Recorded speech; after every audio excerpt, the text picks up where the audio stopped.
Last season, East Palestine had one of the most successful seasons in years with a record-setting offense. Now it's about the other side of the ball. In 2025, players say the defense will take charge with a new, simpler scheme.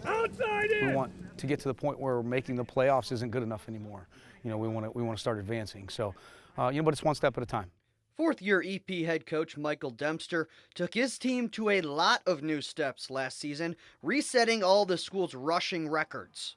However, the quarterback who led the team with 2,000-plus rushing yards, Owen Uriachi, graduated. This year we don't have quite the same size and strength. We're big in our own right, we're strong in our own right, but this year we're much more athletic. We have more speed. For 2025, Coach Dempster has an entirely new offensive line. Players say it's a more defensively minded squad this year, shifting the defensive scheme to a 4-2-5 from a 3-4. It's a lot quicker than what we had last year. So last year we had a lot more plays with that defense, and this year it's more simple, but a lot better than the last year's one. EP brings in a younger team with just 16 juniors and 8 seniors, but keep 9 starters on defense.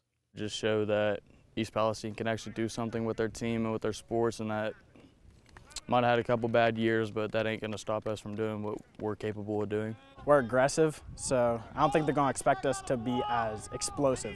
Last season was the first time the Bulldogs were in the playoffs since 2017. EP now has expectations for a playoff win this season, as the 2002 season was the one and only playoff win in school history.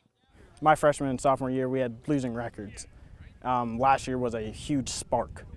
We just came out and dominated it as much as we could and went all the way to playoffs, and it shocked many people. People weren't expecting that. They're just like, oh, it's just East Palestine. You don't have to worry about them. But now they do. Reporting with the East Palestine Bulldogs, I'm Liam Garrity.